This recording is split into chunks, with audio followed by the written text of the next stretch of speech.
Ciao, oggi sono nella Tesla Model Y. In questo video ti mostrerò come giocare ai videogiochi sul display. All'inizio assicurati che la tua auto sia connessa al Wi-Fi e dai un'occhiata al display. Vai su Arcade e ora seleziona il gioco che vuoi provare. Installalo.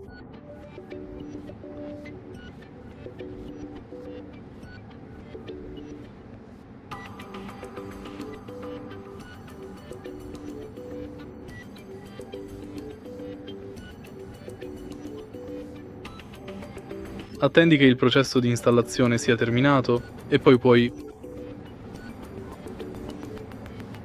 giocare al gioco.